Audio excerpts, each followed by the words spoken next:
Jai Shri Ram, welcome back to my channel and I am your friend Saloni Gupta.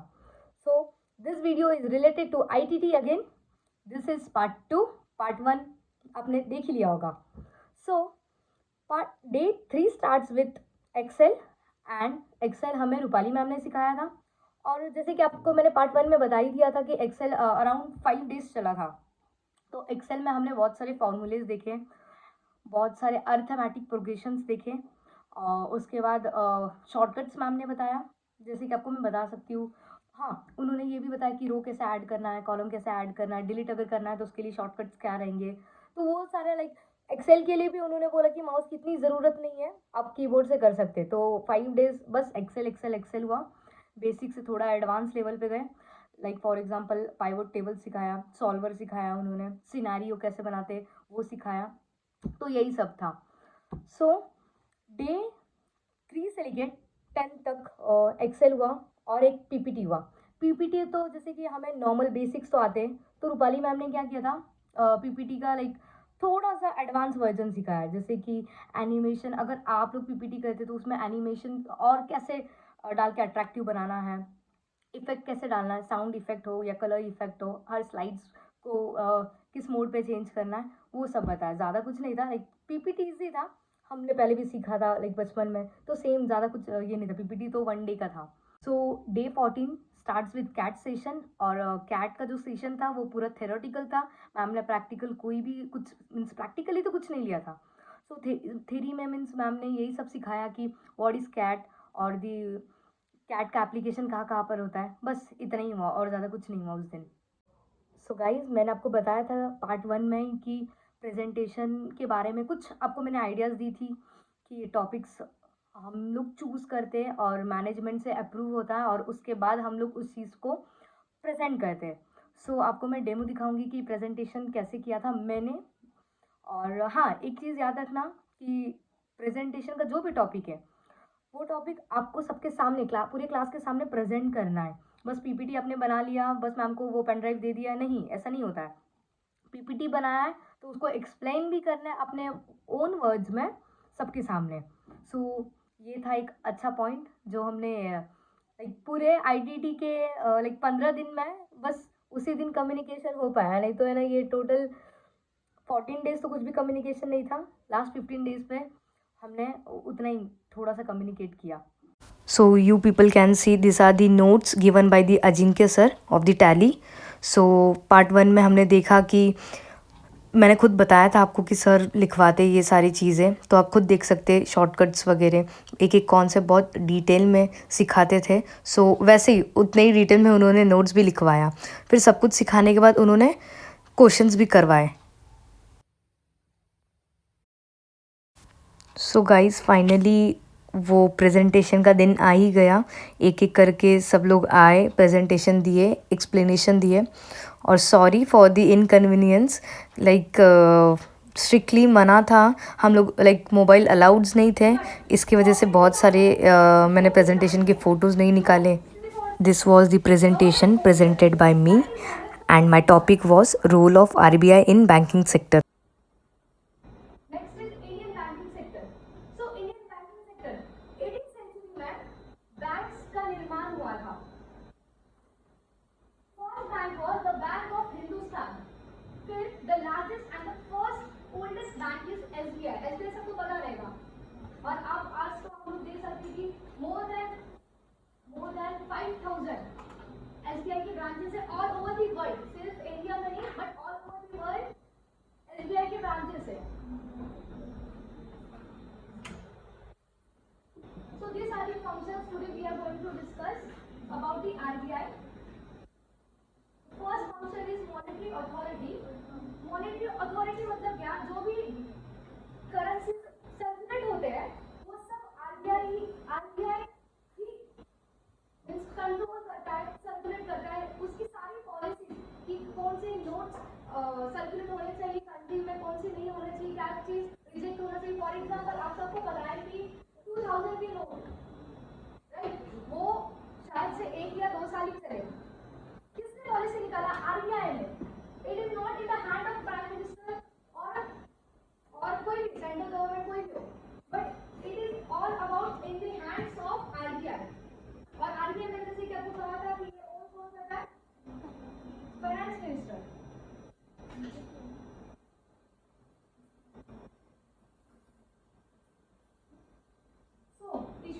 Currency मैंने बताया था कि circulation जो भी नोट्स के होते हैं वो सब आरबीआई कंट्रोल करता है।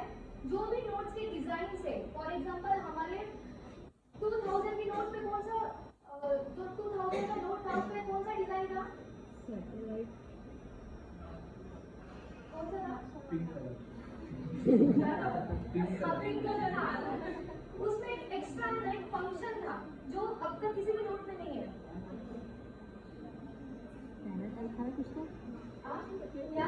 स्कैनर था शायद से। स्कैनर नहीं था, दैट इज माइक्रोचिप, जिससे हम सर्कुलेशन या फिर नोट को ट्रैक कर सकते हैं। तो ये जो एडवांस फैसिलिटी था ये आरबीआई ने निकाला था। Next is RBI is also known as banker and debt manager to government. अब आरबीआई को बैंकर एंड डेट मैनेजर क्यों कहा जाता है? फॉर एग्जांपल मैंने जैसे बताया था कि आरबीआई इज सेंट्रल बैंक। अगर बैंक को प्रॉब्लम आती है, अगर बैंक ने किसी दूसरी जगह से लोन लिया है, so who will help to bank? हम पब्लिक बिल्कुल नहीं करेंगे, क्योंकि हम लोग क्या सोचते हैं बैंक पहले से इंटरेस्ट कम लेती है, why we should help, right? So RBI ही एक ऐसा इंसान है, इंसान नहीं बोल सकते हम उसको, वो एक सेंट्रल बैंक है जो बैंक्स को हेल्प कर रहा है। Got it? And because of that RBI is known as banker. Next is bankers, bank and supervisor. So this all are the banks जो इसमें अवेलेबल इस पिक्चर में और जो अवेलेबल नहीं है उन सारी कंट्रोल सब किसके हेड के अंदर आता है? आरबीआई के। सो अगर बैंक्स बिल्स डिस्काउंट करना है अगर बैंक्स को, तो कौन से रेट पे डिस्काउंट करना है वो सब आरबीआई की पॉलिसीज के अंदर रहता है। और this control by the RBI. जैसे कि अगर न्यू अकाउंट खोलना है, न्यू एटीएम खोलना है, या फिर कोई भी बैंक को अपने ब्रांचेस कहीं भी खोलना है, वो सब चीज आरबीआई ही करता है। Next is regulator of banking system. So RBI is also known as controller of the currency, because merger acquisition कुछ भी अगर बैंक का होगा वो सब आरबीआई कंट्रोल करेगा। It is also known as federal reserve system.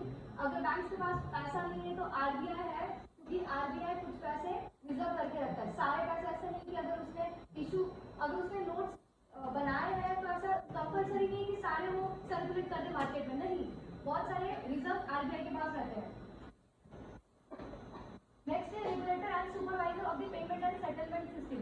जो भी हम लोग ट्रांजैक्शन करते हैं, ऑनलाइन हो गया, फिजिकल मोड पे हो गया, जो भी एक जगह से नोट दूसरी जगह पे जाती है, वो सब कंट्रोल करता है आरबीआई। जैसे कि आप देख सकते हैं, अब ये पिक्चर इतना क्लियर नहीं है, तो आप देख सकते हैं कि लॉकडाउन में जो ट्रांजैक्शन था, ऑनलाइन यूपीआई ट्रांजैक्शन था, वो था लगभग 400 to 500 CR पर मंथ इतने ट्रांजैक्शन होते थे। But after lockdown the transaction arose to 800 to 900 CR per month. Next is development role. So RBI development role में एक वाइटल रोल प्ले करता है। फॉर एग्जांपल की इन्फ्लेशन है, inflation is also controlled by RBI. कैसे?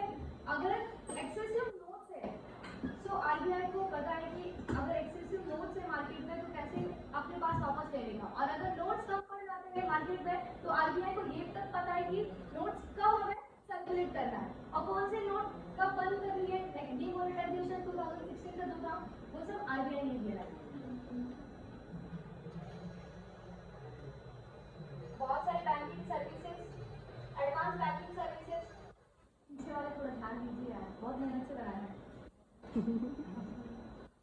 Next is payments in banking sector by RBI. So पहले तो हम लोग देखते थे कि हम लोग कुछ पर्टिकुलरली फिजिकल बैंक में जाके बहुत सारे ट्रांजैक्शन हाथों से करते थे, राइट?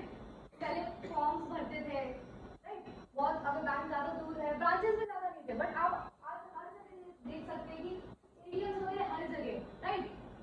ऑनलाइन ट्रांजैक्शन एक एक सेकंड में हो जाता है। लेकिन पहले के टाइम पे जब एडवांस टेक्नोलॉजी आरबीआई ने नहीं लाई थी तब बहुत ज्यादा टाइम लगता था पर्टिकुलर ट्रांजैक्शन के लिए। फॉर एग्जांपल, अगर आज आप पैसे किसी को भेजना है, अगर if you want to send some sort of money to the person who is living in north side, suppose for example living in north side, so अगर आप ट्रांजैक्शन करते तो जाने के लिए। लेकिन आज आप एक जगह पे बैठ के तुरंत एक झटके में आप पैसे भेज सकते हैं, राइट?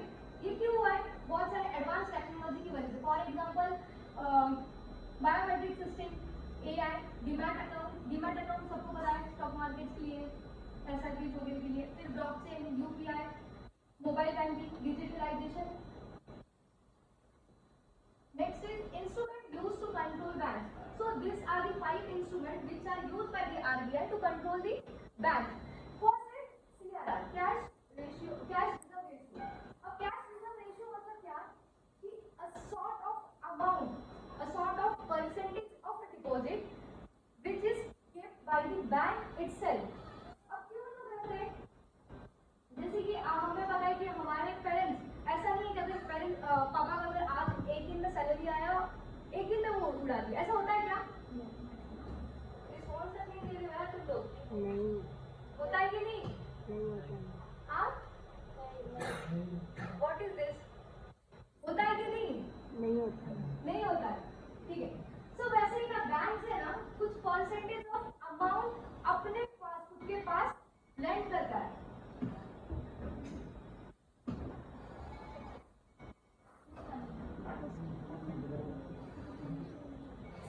ठीक है। नेक्स्ट है रेपो रेट। रेपो रेट मतलब क्या? कमर्शियल बैंक्स बाय करते हैं government securities, that is known as SLR. Next is conclusion. So इससे ये चीज समझ में आता है कि जितनी भी बैंक्स है, उनकी पॉलिसीज है, जो भी रेट ऑफ परसेंटेज है जिस पे वो बैंक लोन देती है या फिर बैंक बोरो करती है, that all rate are decided by RBI through its own policies. और कोई भी बैंक अपने हिसाब से रेट को फ्रेम नहीं कर सकते। This all rates and policies are framed by RBI. Thanks.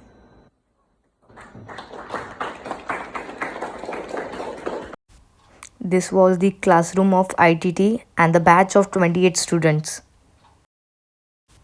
उस टाइम पर गणेश चतुर्थी था, सो इसके वजह से इंस्टीट्यूट हमें रोज़ आरती के लिए अराउंड 7 o'clock बुलाती थी। हम रोज़ आरती करते थे, वन बाय वन। ये एक चीज़ था, वो लाइफ टाइम तक याद रहेगा। जाते जाते आपके लिए एक क्वेश्चन है कि जो ये स्लैश मार्क होता है उसे क्या कहते हैं? Just comment it. तो that's all for the day. मिलते हैं नेक्स्ट वीडियो में जल्दी। जय बजरंगबली।